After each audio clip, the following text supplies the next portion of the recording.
technology-driven taxation regime in this country. So simplification and ease of compliance for the taxpayer has been the primary objective with which in the last 10 years and this year in the third term of Prime Minister Modi, the approach to taxation has been to simplify the taxation, reduce the burden on taxpayer, and make sure it is transparent and equitous. So this year also, our approach has been that we bring in greater simplification of tax laws and procedures, and that we enable growth and employment in this country. So the twin approach for getting the taxation regime in this country a lot more simpler and technology-driven has been the broad principle based on which the proposals have been laid before this august House. We've actually brought in transformational changes in the tax governance in the last decade. So without drastically increasing taxes and minimizing litigation, we have actually helped, I would think, in bringing a simplified taxation regime, greater transparency, ease of compliance, and driven by the trust we have on the taxpayers. So several members have spoken about tax burden on the middle class. I'll of course come a bit later to talk and to respond to individual honorable members who have spoken on specific issues. But broadly on this issue of burdening the middle class, several members have spoken, but I would just take some names. Other names will come when I respond in specific.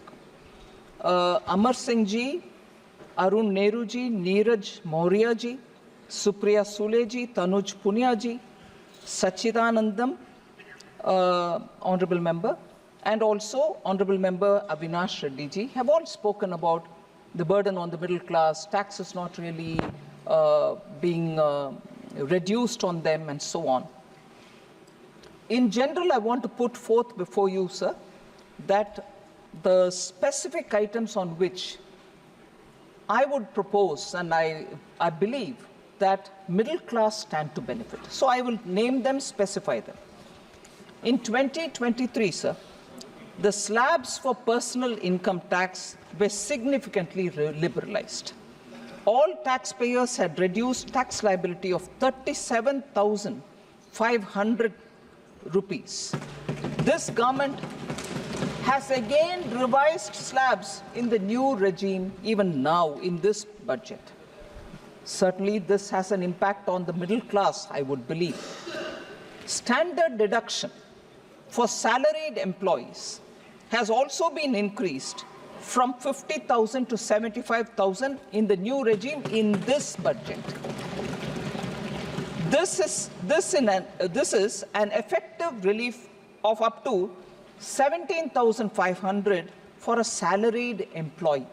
This again, I would believe, benefits the middle class.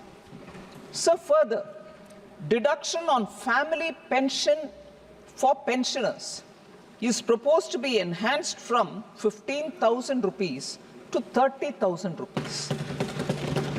For salaried employees, deduction on employers' contribution in case of employees who are in private sector and public sector banks, those who are opting for the new tax regime, has been raised from 10% to 14% in this budget.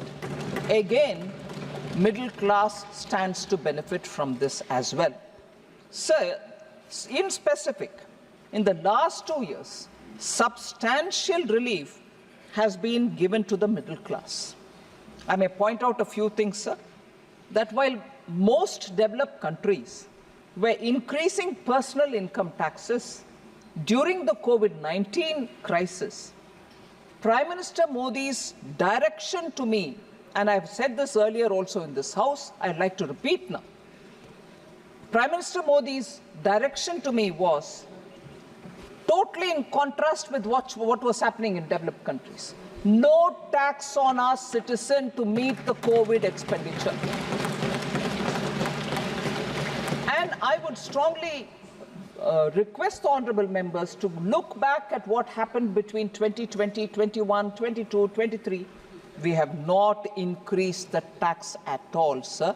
Effective tax on an income of 15 lakh rupees, I'm taking it as an example, effective tax on an income of 15 lakhs was reduced to 10% in 2023 and has been further reduced this year as well. So I want to make this point clear, sir. Again, I would strongly believe this would certainly help the middle class.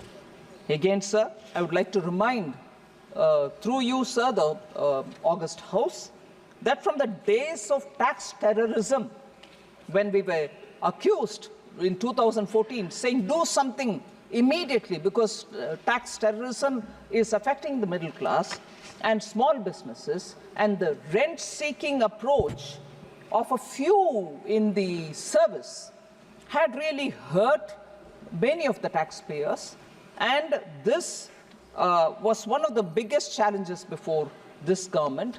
Earlier in 2014, again in 2019, when we're trying to bring in the faceless system, we have moved away from those days, sir, because we brought in the faceless system, which is taxpayer-friendly, infused confidence in the taxpayer, and any inquiry on the tax could be responded via email or messages. Besides this, sir, Vivad Se Vishwas schemes were brought in, as a result of which, periodically, again this time also we've come up with the Vivad Se Vishwas, and as a result of which, periodically, pending litigation and demands have all been sorted out. Relief was brought in to a wide range of taxpayers, largely, data shows, largely the beneficiaries are MSMEs, individuals, and small companies. I would think this is also the segment which is the middle class segment. So they have found relief because of the Vivad Se Vishwas. So furthermore, small, old, and petty unverified tax demands of 90 lakh taxpayers were totally removed from the records as announced in the interim budget of 2024.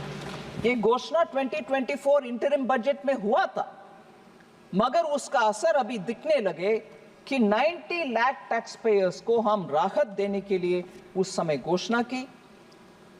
1.1 crore entries इससे निकला record से बाहर। इससे राहत सब middle class को मिलता है, छोटे बिजनेसेस को मिलता है। मैं ये जरूर कहना चाहती हूँ सर, स्टार्टअप्स के लिए, for startups, the removal of angel tax has come as a big relief, and this was introduced. We have removed it all right, and last year and the year before that we tried removing the startup world from some of the provisions of the angel tax, and we thought that would address the problem. But if the festering problems really worried the small businesses and the startups in particular, we have totally removed it, abolished it. But when was it brought in? It was brought in 2012, sir. And from then, they, in spite of having at least 2 full years in their hand, the UPA government did not remove the startup. Okay, yes, 10 years, but who was the one who called it as exploitative tax? Yes. You called it exploitative tax. The leader of the opposition called it exploitative tax. And when he introduced it, did he not know that it was exploitative? And now, when you demand abolition of it, you forget that you brought it in, but because you now said it is exploitative, the whole world has to accept it. We have worked on it so that the burden because of these angel tax does not fall on small businesses. But eventually, after having worked on it 2 years over, we have now removed it. But I would again like to remind, sir, through you, that it was called as an exploitative tax and we shall remove it, was a claim by the one who brought it in the first place. Sir, exemption limit of 1 lakh for LTCG, capital gains, long-term capital gains, on certain financial assets, such as those which are shares and bonds, have been given, and it is in this budget raised to 1.25 lakhs, which also, I strongly believe, benefits the middle class, because small money which is getting invested in shares and stocks and in bonds for small returns that people would want to have, because their investing capacities are not very big. Even for them, this budget has given relief in that we've exempted it from any kind of tax, and that 1 lakh exemption has been enhanced to 1.25. So middle class, which finds that returns from the stock markets are much better than some of the some of the saving schemes, and therefore who have gone there in their own wisdom, we have not taxed them, we have only given them exemption and enhanced exemption, 1 lakh to 1.25 lakh exemption, certainly aiming at the middle class, sir. Therefore, the narrative which is now being said, oh, the middle class, you put them to difficulty, you've not done anything, they are angry with you. Certainly, sir, I want the parties who are talking about middle class now to understand this country had 98% taxation in one of the earlier regimes, the ancient regimes, which also cared nothing for the fundamental rights of the citizens. The regime which brought in emergency, 98% tax. At that time, no middle class worry. No middle class worry. Sir. Only black money. And for the number of corruption that had happened between 2004 and 14, sir, public of India would have been much better if those monies were in the coffers rather than in the pocket of a few dynastic leaders. Sir, indirect taxes. On the customs side, sir, on the customs side, we have taken several steps to facilitate international trade, ensure processes becoming simpler and faster, and also to lead to lower logistics cost and compliance cost. And this would certainly boost the domestic production and enhance export competitiveness. So when we brought down the customs duty on several of those items listed in this budget, it was aimed at reducing the prices of raw materials and inputs, making domestic production far more cost effective. So to promote trade and employment, sir, we have in this finance bill proposed rate cuts on certain inputs for labor-intensive industries, such as leather and textile sectors, that will boost job creation and address duty inversion issues which are prevalent in the textile sector. Exemptions and reductions, sir, on 27 critical minerals.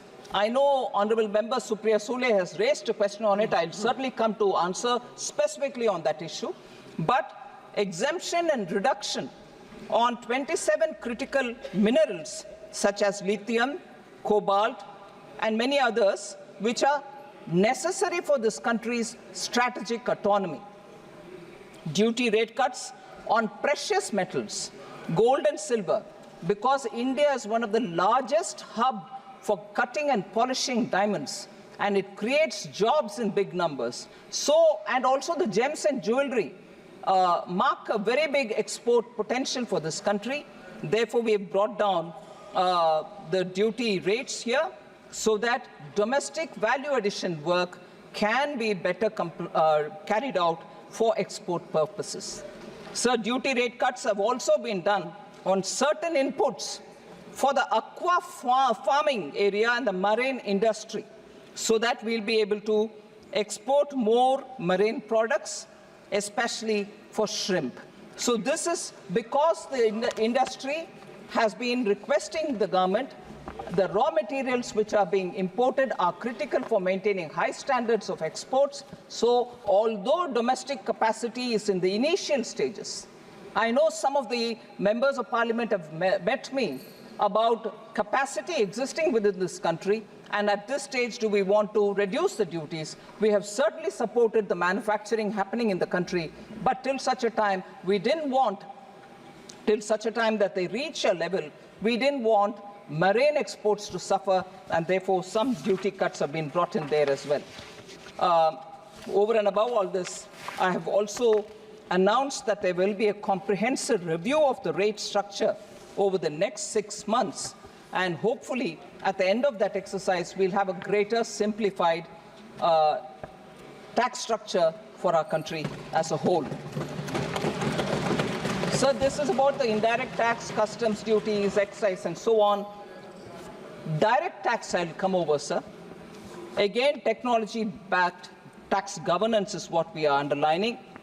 If income tax assessee goes to his portal to see and to file, I would like to highlight 4 major steps that have come for the taxpayer's convenience. Pre-filled income tax returns based on verified third-party information have made income reporting faster and easier. Many taxpayers themselves have said this pre-filled form actually is helpful for us. We can reject that which is wrong, but some things which we have forgotten are getting captured, and therefore the whole process is simple and easy and helpful. Second, sir, faceless regime. The faceless regime of assessment and appeals has automated major IT-related processes and reduced human interface and rent seeking. There's no discretion because it's now faceless. Third, refunds are issued within days as opposed to months. And that it used to take sometimes several months. Today, average processing time of returns has reduced from 93 days in 2013-14 to 10 days in 23-24. 93 days for refund now gets done within 10 days. A record number of filings, sir, on that. A record number of 7.28 crores of income tax returns for the year 24-25 were filed till 31st July 2024. A 7.5% increase from 6.77 crores the last year, 23-24. About 58.57 lakh ITRs. And this is a good news, which I would want honorable members to recognize. 58.57 lakh income tax returns were received from first-time income tax filers. First time they are filing. 58.57 lakh people have filed, indicating a widening of the tax base, for which a lot of effort to nudge people has been taken up by us. Sir, litigation management is also something on which we've given a lot of attention. We've made multiple announcements in this budget. I'd like to highlight some of them. Reopening and reassessment of taxes has been simplified. This is a very, very big issue because many people, many taxpayers felt, for how long should I keep this record? For how long should I remain in suspense? Till when will the income tax authorities keep asking me for documents? We have simplified that process. I want to highlight that assessment may be opened up to only 5 years post-assessment, but for the 4th and the 5th year, only if unreported income exceeds 50 lakhs. So it will be opened only up to 5 years after the assessment of that particular year is completed. But even afterwards, what is important is the 4th and the 5th year, you will open it up only if there's been unreported income of 50 lakhs or more. The period thus stands reduced from 10 years to 5 years only. Till now, all of us kept our documents for 10 years. Now it will be reduced to only 5 years, and I will be grateful to this member, all these members of this House, for bringing in that change, which will make it much more simpler for all of us literally.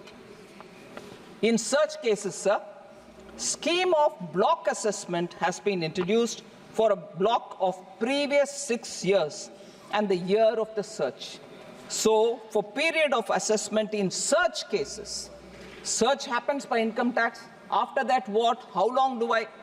For that, in such cases, the period of assessment now stands reduced from 10 years to only 6 years, even if there was a search, not beyond 6 years.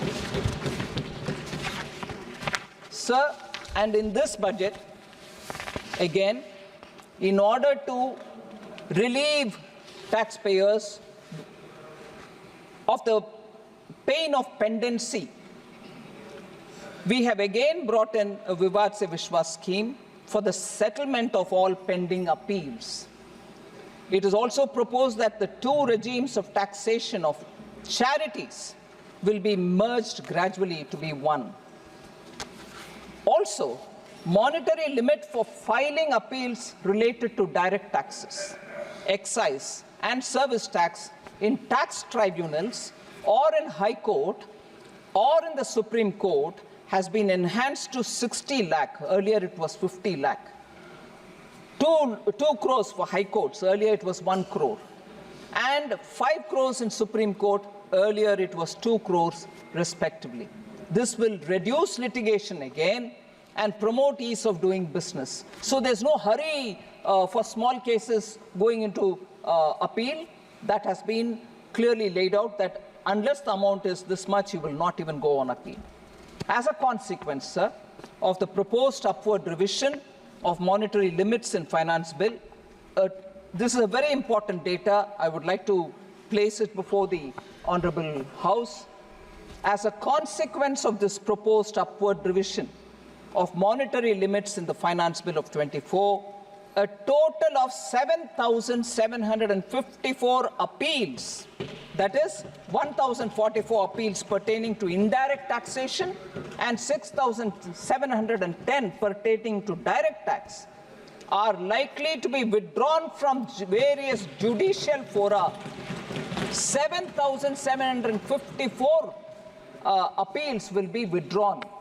You can understand the impact that it can make on taxpayers, the relief that it will give them, so that there are no appeal after appeal going into the courts. Whether it is the Supreme Court, High Court, or CESTAT, or ITAT, all of them will be removed.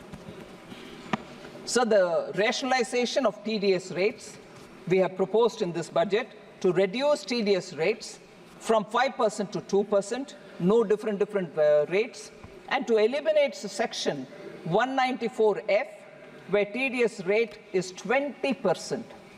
So even that would be now only 2%. This will improve cash flow issues for small businesses. Again, a very big step forward for small businesses to have more money in their hands rather than give it in the name of TDS. So in this budget, sir, we've also decriminalized late payment of TDS if it is made before the deadline for filing the TDS itself, the TDS statement itself. So we have announced several comprehensive review of the Income Tax Act in this budget. So at the beginning, I did say simplification of taxation, transparency, and so on. I also said our tax proposals are aimed at inducing growth, creating employment, and bringing in investments. So a few steps that we've taken are for the shipping companies so that domestic cruise industry can grow. Also for mining companies and giving a safe harbor provision for them so that they can come into this country's mining sector. Corporate tax rate so that there is parity between investor, corporate, foreign company or domestic, 40 to 35% to attract greater foreign capital, sir. And transfer pricing arrangements are also being streamlined. So in broad, as an introduction, this is what I would want to say about the direct and indirect tax proposals which have come in. I will speak a bit later about the government's amendment that I'm coming up with on capital gains. But before that, I'll go to specific honorable MPs who have suggested a few things. 5 topics in all have emerged. Different MPs have spoken about different things, but I've grouped it all together. 5 topics. Tax burden on middle class was raised by, as I said, Honorable MPs Amar Singh ji, Mahua Moitra, Neeraj Maurya, Supriya Sule, Deepinder Singh Hooda ji, Tanuj Punia, Sachidanandam, and also Avinash Reddy ji. I think broadly on the middle class, I did say things in the opening statement, but one narrative which keeps coming up about the corporate tax and personal income tax. I'd like to highlight just one narrative, sir. That the corporate taxes are lower than the individual taxes, not well founded. It is not based on facts. It's all right for many honorable members to say, no, corporate taxes far lower than individual tax. I will certainly try to put forth the factual narratives on that. Corporate is a legal entity. The dividend income is also part of the corporate profits, which was earlier taxed at a lesser rate in the hands of the company. In 2020, we started taxing it in the hands of the shareholders at the applicable rate. I request through you, sir, honorable members, to see where the point that I'm trying to make is. In 2020, we started taxing it at the hands of the shareholders at the applicable rate. This effectively meant that the richer shareholders will pay tax on dividend at 39% rate, whereas in contrast, small and middle income taxpayers will pay tax on dividends at even less than 10%, which is the effective income tax rate. So this argument, you're taxing less for the corporate, you're giving it all to the big corporates, you're burdening the ordinary middle class citizen, is not well founded. I would like honorable members to disabuse themselves of this misunderstanding on this issue. Sir, the gross fixed capital formation data will be of use.